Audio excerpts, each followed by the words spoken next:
I've been doing this for in excess of 12 years now, and generally see that Series A as a bit of a watershed moment. And I'm sure there's many of you in the room potentially who are either pre or post Series A, considering investing in that finance function, and it's maybe contributing to some sleepless nights.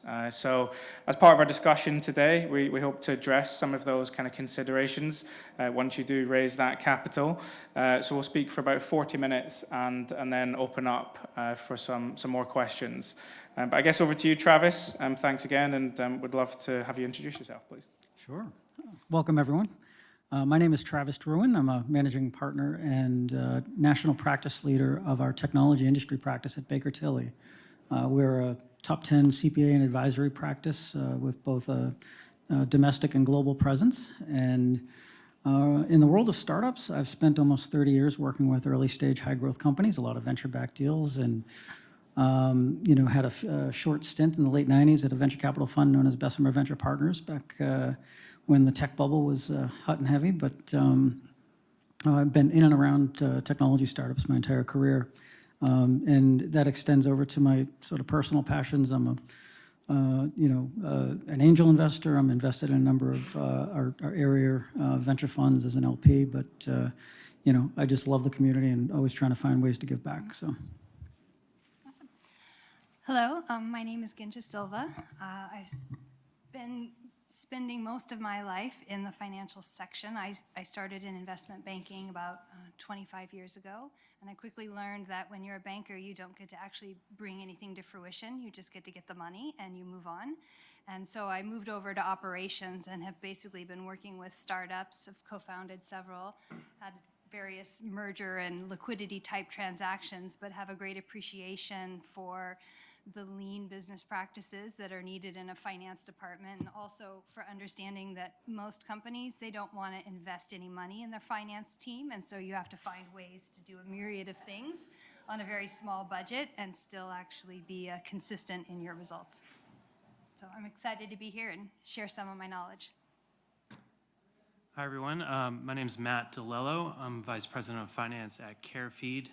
We are early stage startup, just raised our Series A last December, but we're growing quite fast. We're B2B SaaS in the healthcare market, post-acute care specifically. So think about the thousands of nursing homes and skilled nursing facilities across the US that are ready to finally adopt technology in their operations. So we sell them a SaaS platform for that. So I was the first finance hire, and I'm building out the team and the operations for scale. Prior to that, I was at my first startup, which was an enterprise software company in the big data space. And then in earlier life, I was an investor and a banker. So kind of bring that outside lens to the internal finance operation. Hi, everyone. Thanks for coming. My name's Chris. I'm a senior community manager at Harmonic. I oversee our US tech team that specialize in placing finance and operations professionals, specifically into kind of VC-backed startups. So yeah, thanks for coming. Hopefully we can share some insight with you guys today. Thanks, guys. So obviously, as I suggested at the outset, I think that Series A phase is generally seen as a bit of a watershed period where businesses are going from very early stage into considering the mechanisms and plans for their growth journey. Matt and Ginja have some really unique insight, having spent most of their career in these businesses. So guys, I'd be interested to hear from both of you, but why do you feel like it is this sort of watershed moment in a business's evolution?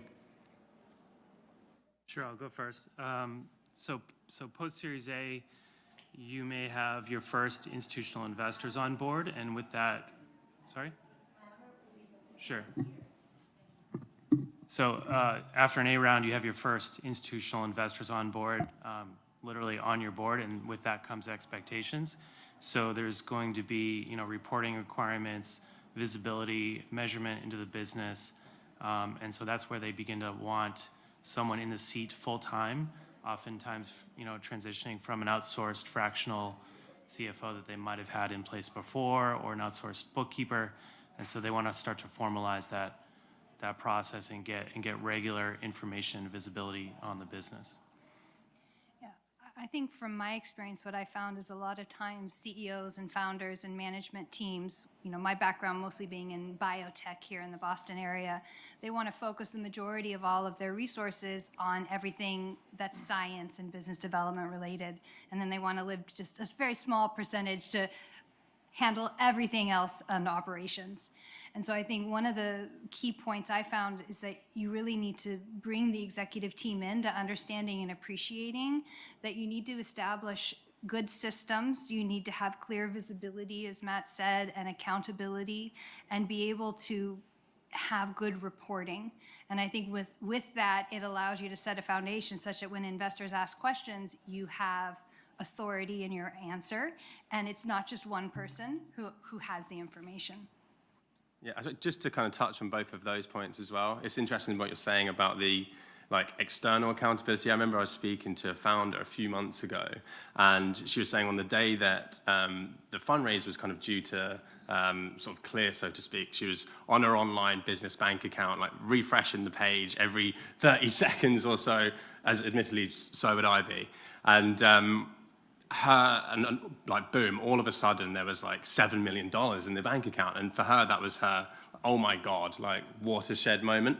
And I think very quickly, I'm sure after a quick champagne toast, thought, right, we are going from this business where I oversee and I'm responsible for so much of this, and we're pivoting into something where we have investors, we are now even more accountable kind of external influences, and have funds to sort of build this senior leadership team and bring other people on board that can help my business over the next few years or so. And then that conversation very quickly turned into, I need a VP of finance, I need some of these other people that can help me keep on top of this large sum of money that I've just had invested into the business.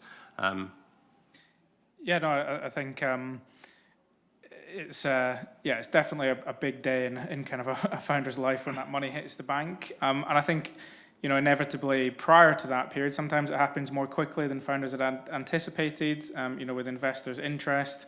There's going to be some challenges that they face if either they haven't considered investing in that finance function, or perhaps leave it a little bit too late.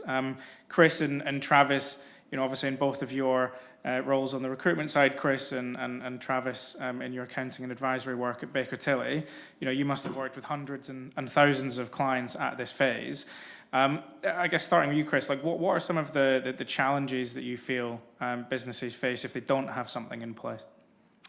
Yeah, I think there are kind of a whole host of things. I mean, really it can be broken down to 3 categories. I think the first is financial planning, and maybe not at this stage having an expert in the business who is excellent at budgeting and forecasting can make it really challenging for startups to firstly set realistic I suppose goals and objectives that they're aiming towards, but also manage their burn rate and cash flow.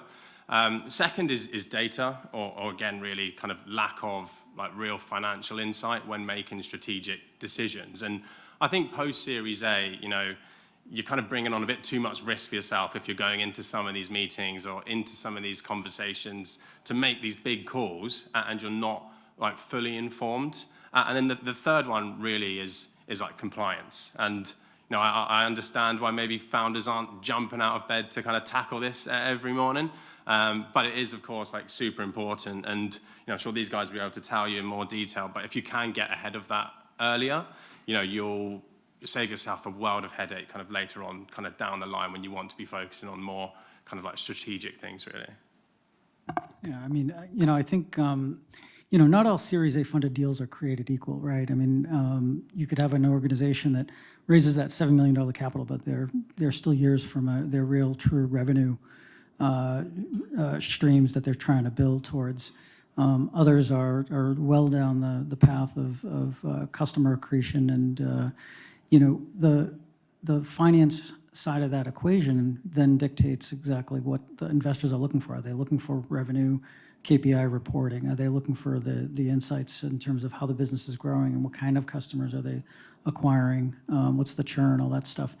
Not all organizations need that though, right? So if it's all about the cash burn, I see a lot of organizations, even post Series A, they continue on with their fractional CFO. They continue to outsource So it's really it's a dissection of what is the real business need, what is the financial reporting need that the organization has, and make sure it's right-sized. And you can always bring in the full-time resources at a later stage. So it really just depends on what's going on in the organization and what the investors are looking for in the way of information reporting. Yeah, and I think, again, Matt and Ginja often are your kind of superheroes that get parachuted into these businesses and start addressing some of these challenges. So I guess I'd love to hear in the short term, you come into a business that's just raised Series A, what are you looking to do in the first 90 days? Yeah, so since I just lived through this this past spring, I came aboard CareFeed in March. First 90 days is really about understanding the business, getting your arms around the business. What is the flow? Since we're already commercial, we already have hundreds of customers. What is the flow of order to cash? What systems are in place? What are you inheriting from the prior fractional CFO firm? And then think about where are the areas of weakness and where do you need to upgrade? So people, process, and systems.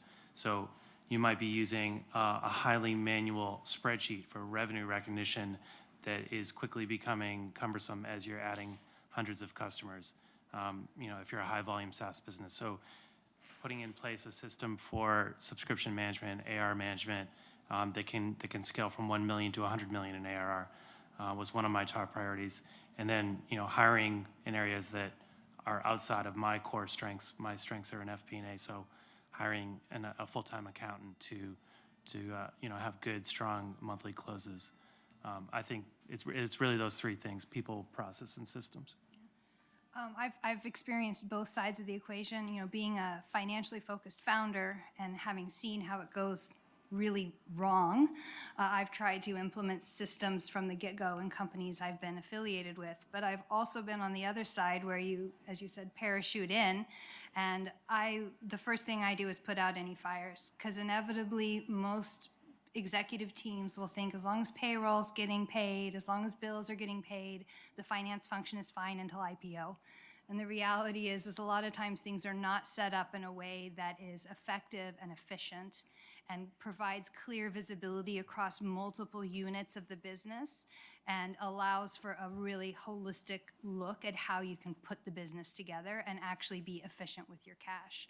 So I think after putting out, identifying, are we okay with payroll? Is cash being reconciled? Do we have any back taxes that are owed? A lot of things that you just would think would be normal business just get put to the wayside. And so I think I found that those are the key focus, as well as what Matt has said, just get your hands around what is the business, what type of KPIs should we be looking at, what is really the point of inflection for when we're going to be doing our next financing round, and how are we going to prepare for that? Because in this day and age, it's 6 months, 12 months, maybe even a year and a half sometimes to close a financing. And so you need to start thinking about that really almost on day one. If I can just expand on the comment about systems, because, I think that's such a key element that's oftentimes overlooked, especially by entrepreneurs, right? They'd much rather put their capital towards engineering and sales resources and so forth, right? And so the back office and the systems oftentimes are taking a back seat. But and it's not to say that it's going to be a deal killer, right? I mean, I going all the way back to Salary.com's first IPO. I mean, they were on QuickBooks still, and it was mind-boggling to me that they were doing that. But so it can be done, but do you want to do it, right? There's a tremendous amount of pain, especially for the finance team members, as they would attest to, that you go through as you try to really ramp up your information reporting, and you don't have the systems in place. So a lot of times, I watch organizations, and they'll go from HubSpot to Salesforce, and they'll go from, Stripe to something else. And they're thinking about all those other components, but then it all flows back into a manual process to get the financial reporting done. And it's just penny wise and pound foolish, because you're spending a lot more human capital. You're not getting kind of the responsive reaction you want from your finance team. Whereas if you've invested those relatively minor dollars in the systems today, do the integrations, you have a much more robust reporting environment on the other side of that. So. Yeah, look, I agree. And if we go into a little bit more potential detail on some of these things as well, I know from experience, founders when they make that first sort of senior finance leader, are maybe becoming a little bit more distant from the day-to-day running of the business and crave, that kind of insight and analysis from a metrics and forecasting perspective. Matt, this is a particular forte of yours. Like, how do you go about building, a world-class FP&A function post 90 days, and why do you feel that is important to enabling a business to achieve its strategic goals? Yeah, so you basically want to build on whatever the founder was measuring before. Odds are he was doing a million other things, and he was doing the bare minimum in terms of like KPIs. So in a SaaS business, there's many KPIs that you can report on. You can build out dashboards, slide decks, et cetera. The board will probably have a good idea of what they want to see, but I try to educate not just the founder and the CEO, but the whole executive team on the metrics that really matter. The ones that tie back to enterprise value, because at the end of the day, that's what we're trying to do, is maximize enterprise value, and SaaS businesses are really valued on just a handful of key metrics, so you want to be tracking those. It's okay if it's in a spreadsheet or a Google Sheet, but you want to build out an easy way to report on those every month so that the executive team can see how the business is tracking and set goals for each of those metrics. Sorry to jump. Is there anything, I suppose, this puts you on the spot a little bit, Matt, of those metrics where it's like, these are the first things that like really want to get like visibility on? Because I know sometimes we even see it in like an interview process where people might have to do like a, first 90-day plan and then a 90 sort of to the end of the year. Are there certain metrics where it's like, these are the first things that we need to kind of really get hold of and understand what's going on? Or? Yeah, so some of the favorites are like burn multiple, which is, measures how much ARR you're producing relative to the cash that you're burning, and that metric should be less than 2x if it's good, right, in terms of your burn being twice as much as your ARR growth. So efficiency, right, is important. You just got all this cash in the door. You want to measure burn very closely, watch it closely, not hire too fast. And so there's lots of resources online about where you should be in terms of your burn relative to your growth. Magic number is another one that measures how much you're spending on sales and marketing expense relative to the ARR that you're bringing in. And then net revenue retention ratio is another really important one. You want that to be above 100%. Like, you want your customers to be expanding more than they're churning. So net revenue is ideally between 100 and 130%, somewhere in there. And then there's like, good, better, and best, and you can benchmark your company against those metrics. And if you're going to be raising another round, you want to shoot for above median in your industry, or above median for SaaS, hopefully top quartile to command a higher valuation. Just real quick, I think on the concept of metrics, right? I think you could pick on any one of those and numerous others, but like, just take, if I said, everyone in this room, do you feel like you could calculate ARR? I'm willing to bet most people would say, sure, yeah, I could. The devil's in the details, right? And if you don't have good information and good sources of data, you're not going to get it right, because how did you deal with mid-month cancellations, or the one that started 3 months after the fact, or the one that upgraded to a new service 6 months in, right? And like, adjusting for all of those variables into your ARR calculations, it's a lot more nuanced than most people give it credit for, right? So again, it comes back to having good data, number one, and then if you can integrate your system so that it's flowing from the point of entry all the way through to your calculations of KPIs, you get much better and reliable reporting that you can give back to your investors. Yeah, and I think we'll come on to this a little bit later as well, right? There are metrics and KPIs and models that are important to the executive leadership team and the founders, but post-Series A, the investors obviously take a great deal of interest in these as well, and it's being able to effectively tell the story in terms of where you're going. One other area of detail I'd be quite interested to just hear, particularly potentially from Ginja and Travis on. Travis in his advisory capacity, but also Ginja, I know you're working, for example, right now in a business which has raised actually a significant sort of $70 million Series B, has complex international operations across Australia, Canada, the United States, is just the type of financial controls and processes you need to put in place for that next phase of growth? And if not considered, how can that kind of hamper growth? Well, I think for me, the experience I'm having most recently is trying to bring the leadership team in to understanding the importance of reporting and good data, and getting them bought off on the budgeting process and how you're going to be spending the money. Because I've been in most of the entities I've been affiliated with are not encumbered with revenue. So we're not doing any of these revenue calculations. We're basically a research cost center, and we are trying to get to a point of commercialization. And so we have to be very, very careful about where we're spending our money. And a lot of times when you get a large check, everyone thinks, oh, we have all this money, we can just spend, we can get consultants, we can get this, we can get that. And you really need to get the leadership team together in the same room and actually have a real conversation about how much money you have, what your goals are, what your next financing round is gonna be, and how you're going to get there. And then do the budget process as an entire group versus just having the executive team decide, oh, well, we'll spend some here and some there. And so I think for me, that's one of the biggest challenges, is to get people who are maybe scientists or people who work in marketing or people who work in business development, and to actually start having some appreciation for spending money and where it goes, and looking at it not just that consultant might be only $5,000, but if you have 20 $5,000 consultants, all of a sudden you have an FTE. And so I think for me, that's always been where the focus is to get an understanding and appreciation for the finance function and the information that you can provide, and make it accessible for others. You know, I'm sort of chuckling to myself because I'm thinking back to when Merrimack Pharmaceuticals was still a startup here in the local market.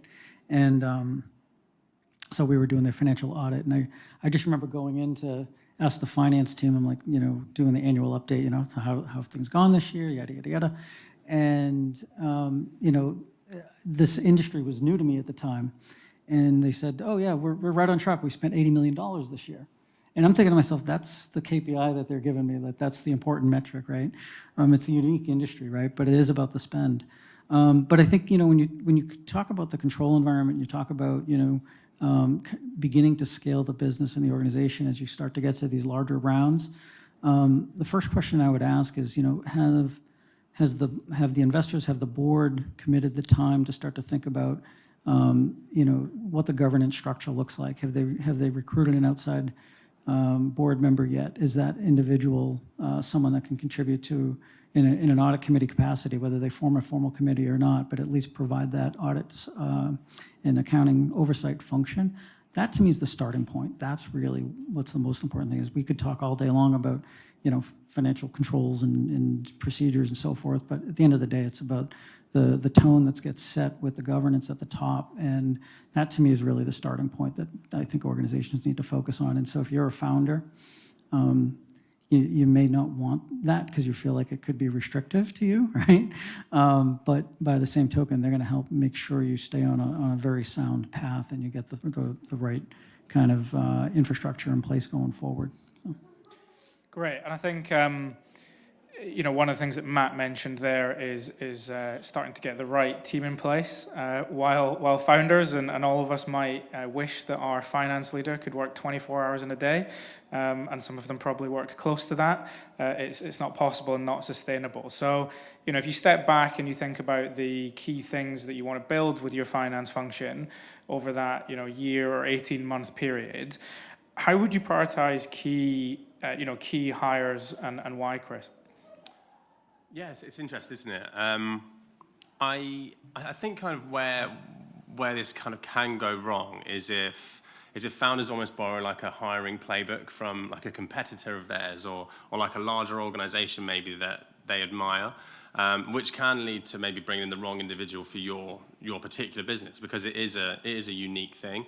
So what I always recommend when you're prioritizing roles or even just deciding whether or not to hire is, look, post fundraise, just like take a bit of a step back and do a real internal audit of the current skills that you have in the team, and map these against your, your 6, 12, 18-month goals.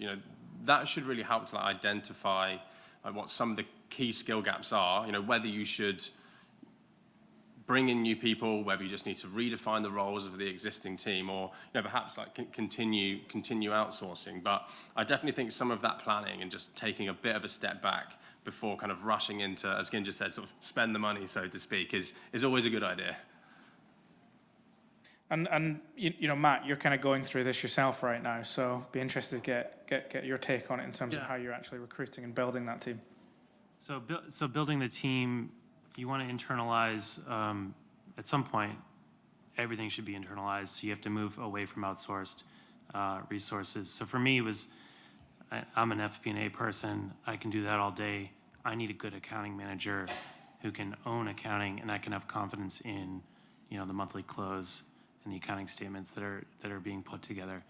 So for me, it was someone in that sort of mid-level accounting space, not too junior, not quite yet a controller, but someone who's a self-starter, gritty, self-motivated, doesn't need to be micromanaged, because we all have 100 things to do in a startup. We're running fast. You need someone who's ideally has prior startup experience, has been in that environment, doesn't come from corporate, and can roll up their sleeves and do a bunch of different things, because there's always stuff that needs to get done every day. It doesn't happen. I actually just wanted to echo what you said, Matt, about the startup experience. I think that it's the startup world, all the way up to IPO, the environment that we work in is vastly different than a large government organization or a Fortune 500 company. And when you're recruiting people, if you get people that have big name experience, you're like, oh wow, look at all these name brand companies, they're going to be a great employee. They'll come in and they'll say, well, where are these systems and where are the SOPs and where are your processes? And you need to get people that have to have the forthright to come in and, no, you're the one who's going to help us set up those things. We need to have someone who can think about how we should be establishing these systems and understand that you're literally, this, I think, phrase is used everywhere among the startup world, you're building the plane mid-flight. And it very much is happening with the finance function. I think the SPAC market, right, that thankfully is over again. I've been doing this long enough. I've seen 2 cycles of SPACs now. So, but the thing that call it, I don't know if you want to call it a trend or wave or whatever, but everyone's interest that turned to SPACs for 18 months, it put a light on the finance function for a lot of organizations, because we were getting calls every week from CEOs saying, hey, someone told me that we can do this SPAC and we can get IPO'd much more quickly. I'm going to have access to capital, which of course none of that's truly true. But they miss the fact that they still have to report as a public filer with all of the same financial reporting requirements and all the systems that are going to be necessary to support that. And so a lot of these organizations who didn't invest the time and energy building out their teams early or building out the systems and processes, all of a sudden they try to pull off this transaction. There's no way you're getting through that transaction, right? Granted, anything, well, at least most anything, can be fixed with more money. So you throw a lot of money at it if you can get it done. But nine times out of 10, they're doing this. They want to do this deal because they need the capital, and they don't have the capital. So how are they going to pay for it to get through the transaction? To me, that was like an interesting period of time. It really put a real spotlight on a lot of what we're talking about in terms of team building and systems and building. Yeah, I think that's interesting. And actually, just to go back to the point that Matt made about ultimately wanting to insource everything, I think there can be 2 different camps in terms of the thought process there. Obviously, Travis, from your perspective, what do you think can remain outsourced, during, let's just say, Series A to Series B, and why? Honestly, I think a lot of things can remain outsourced, right? I think I've seen organizations over the past, say, 5 to 7 years really extend that so-called runway of outsourcing, working with outsourced providers, and I think you could put some of that onus on the idea that we've all kind of gone to a virtual or semi-virtual world, so you can kind of get a lot done with outsourced providers that in the past maybe companies weren't comfortable with.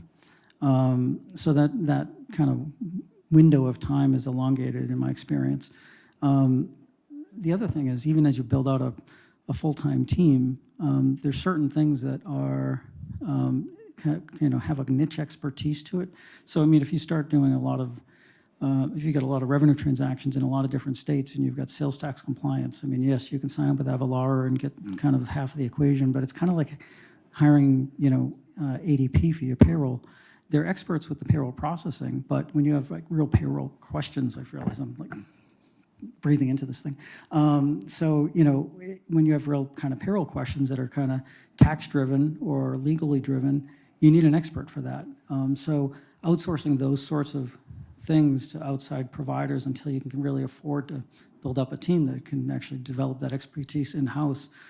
So there's areas that where outsourcing continues to be a real important part of the puzzle, even as you've got full-time team members coming on board. Excellent. I think one of the other interesting things when you consider investing in a finance function is, and I think this is a bit of a joke amongst the kind of finance leadership community, is that while there's an assumption that all they're going to come in and do is own your finance and accounting function, they tend to end up like Swiss Army knives and own multiple areas of a business, obviously not necessarily tech or science or sales. But I'd be interested to hear from each of you really, in your experience, which other areas have you taken control of and could potentially naturally sit under a VP of finance or a CFO? I think the natural fits right away are HR, sales ops, or rev ops, and legal. So it depends on the organization, but rev ops, if you're a technology company, bookings are so tightly tied with finance, so you need to have a really good integration between your CRM, whether it's HubSpot or Salesforce, and then finance and how those deals come in and become revenue.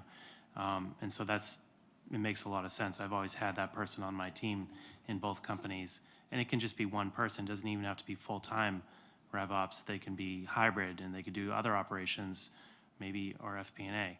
But in the beginning, that's one. HR, I think, naturally rolls up to finance up to a certain point. I don't think it needs to be a separate function that reports to the CEO directly until you're over like 100 people. But at some point, you need to hire someone to take on HR, like around 50 people or so. You should have someone that spends time on that, as opposed to when the CEO gets to it or when the VP of finance gets to it. You need someone to create culture and have employee relations somewhere around 40, 50 people. And legal also depends on the complexity of the business. I've always worked closely with outside counsel on contracts and partnership agreements, but you don't really need to hire internally for legal unless you have something really complex. I think I would build off of that as well. I found that in my experience, the core function is really managing cash and making sure that we have enough money to get us to the next financing round. And so I find other things that are huge cost centers are the tech stack.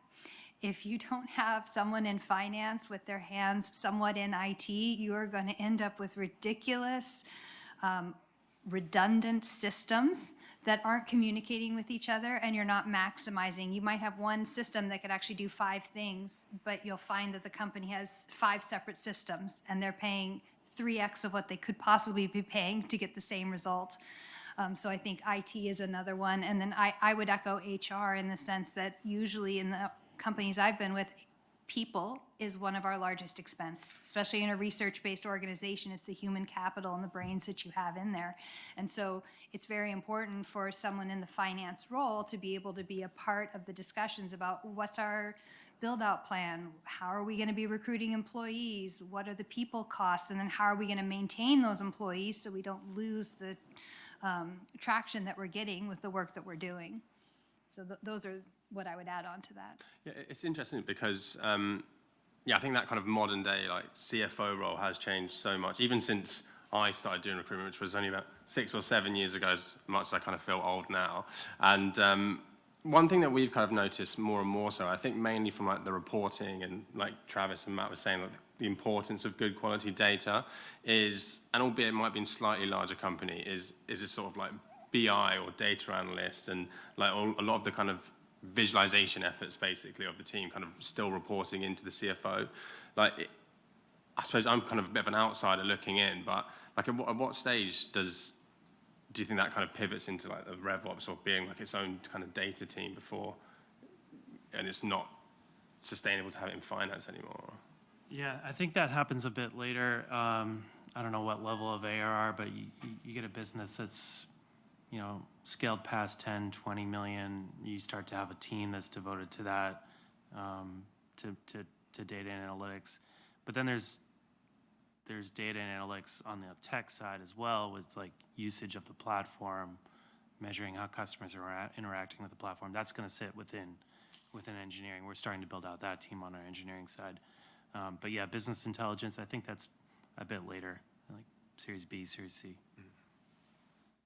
So I think we're running out of time a little bit. So one final question for me, I mentioned we'd come back to it, is, you know, obviously we can think about the impact that a finance function has for founders, and I know that post-Series A, the level of like rigor and expectation really ramps up, particularly from the VC and investor community.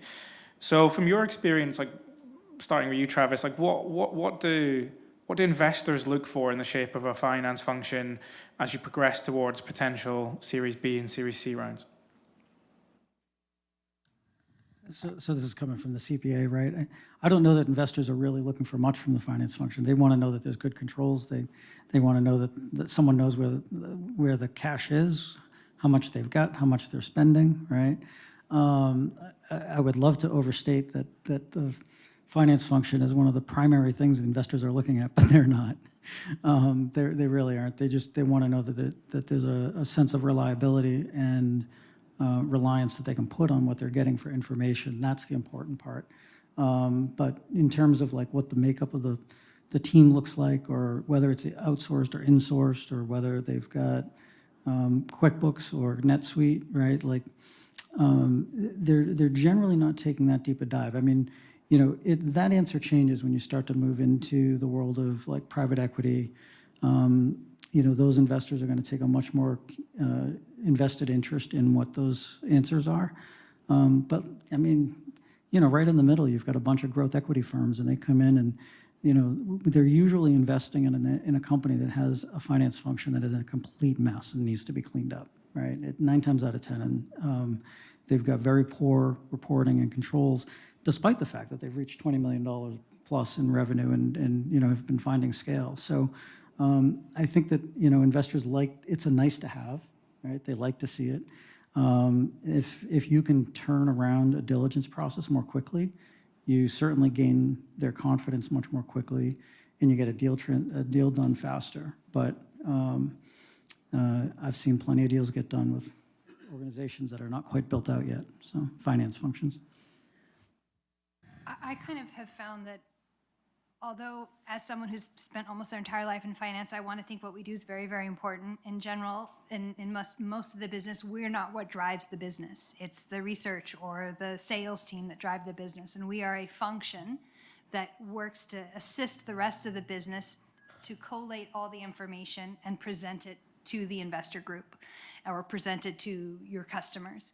And so I find that it's very, very important for the investors to have confidence that you can readily come up with the information to answer the questions that they have, that you've thought through all the controls and the data, and that you can just appear knowledgeable. You should be knowledgeable, but that you present yourself as knowledgeable to their questions, and that gives them confidence to then trust and understand the situation, because it's going to be sticky until you reach the point of real commercialization.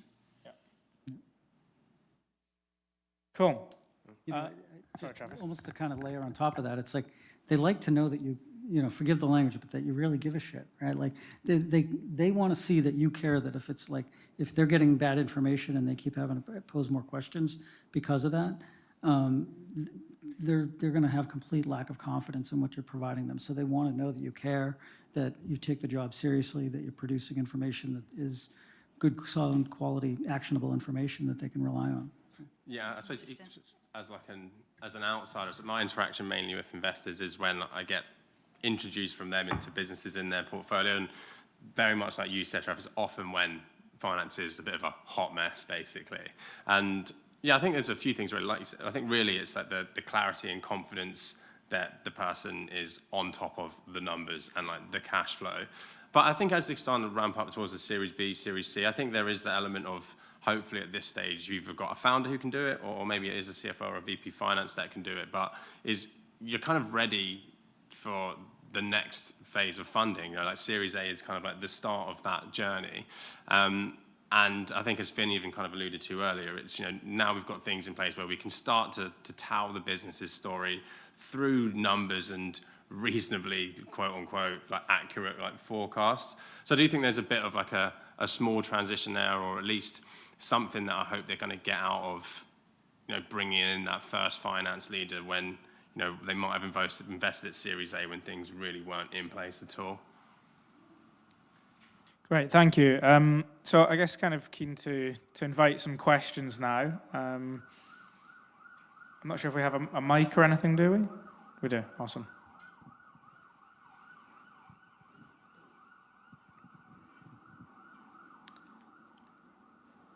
I mean, I personally have another question, if that's okay. You need the mic? I'll just add on to that last section we were talking about, like what they're looking for. One other thing is like the finance leader should help the organization see around corners. So what's coming up? Are we gonna have to do an audit next year? Are we ready for that? Do we need to do like a lot of work to be ready for our first audit, which would then make us much stronger for our next round of fundraising? Finance is on the front lines. You see the numbers first. So you have your hands on the controls. You know exactly what's happening on a weekly basis if you have good information flow. So they're relying on you to tell them where there's areas of concern, slowing, deteriorating margins, burn ahead of plan, et cetera. So I think it's visibility in the current space, and then what's coming up next year. What do you need to be ready for a next funding round, maybe an interim venture debt funding round, and then lead that process. Right, looks like we maybe have a question. Yes, I work in the outsource side of the business. So what are some of those things that when the outsourced firm is handing things over and transitioning, you wished were cleaner or more on top of? So I inherited some of those outsource built models, and frankly, they did actually a decent job. But there should be like more documentation around what they were doing, what they were thinking, the assumptions they were using, as opposed to, okay, here's a giant spreadsheet that's all linked together. Go figure it out. So I think, like, to the extent that you can explain the work and leave behind notes and breadcrumbs to follow during that handoff, that's important.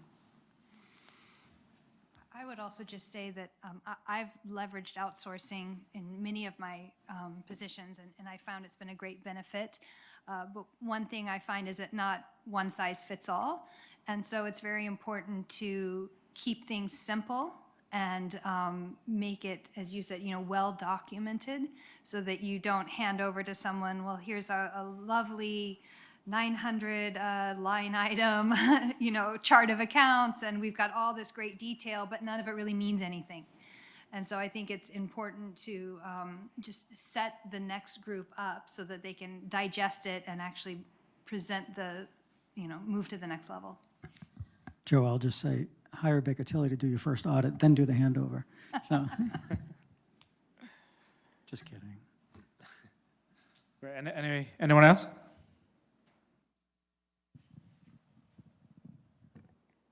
Okay, and great discussion. Thank you. You are talking about Series A and preparing for probably Series B, if that's my understanding. Now, why do you have to go to Series B? And that has not been explained. Thank you.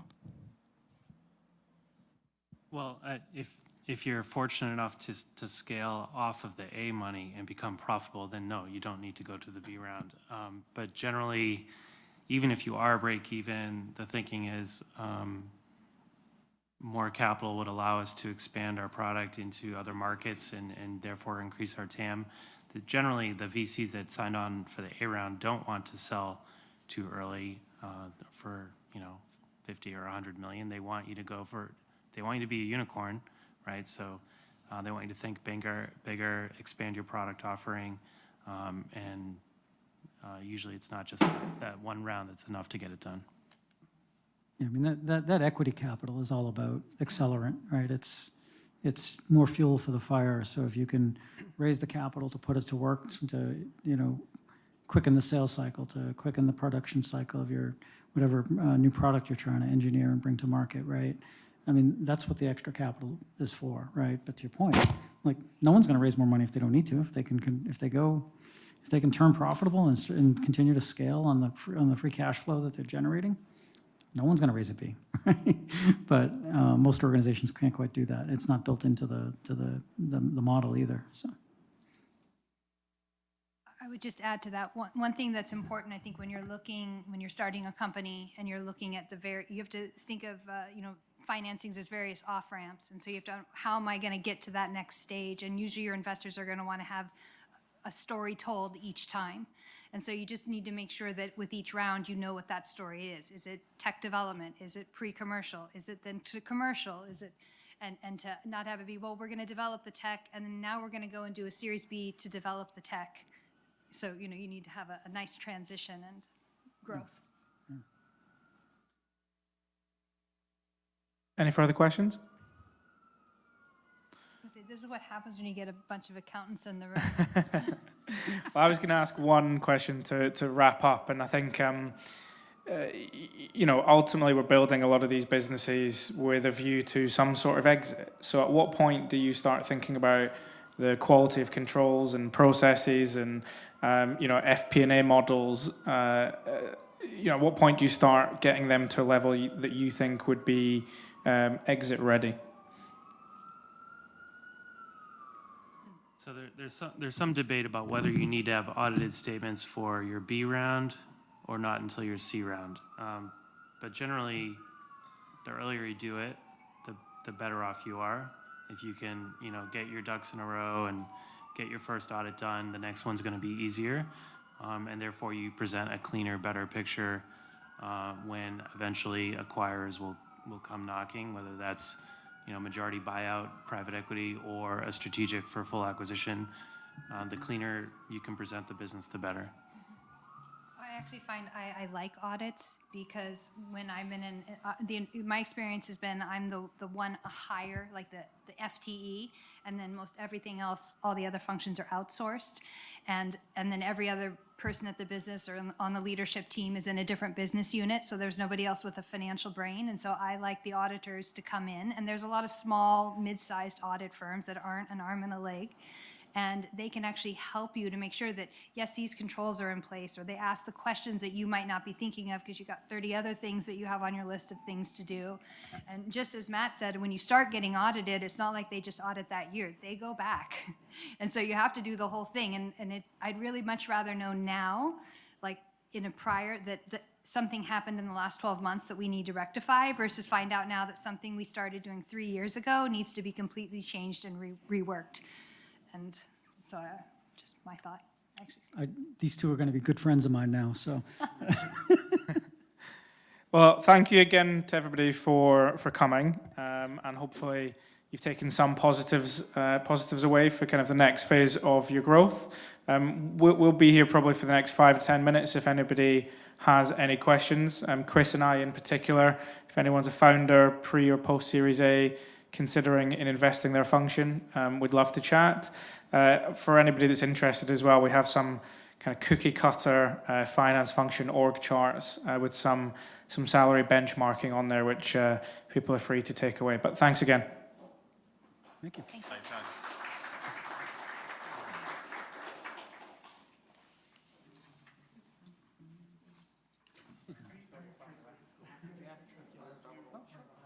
Yeah. Thank you, everyone. Thank you, panelists, and thank you to Harmonic for sponsoring that session.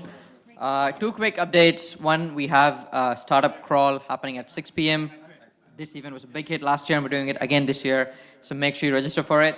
And to Kevin Tai from Three Circles Studio, he is the photography partner for this event. He's been taking photos all day, almost of everyone. And so we have some cool AI facial recognition that can help you download the photos in which you were tagged in. So I have a QR code here, which you can scan to download all the photos that you might have been in. And you can find the same QR code in and around the place. But yeah, if you haven't found one yet, this is the code. And I'm just going to leave it on the table right here. And yeah, you can take it anytime you want.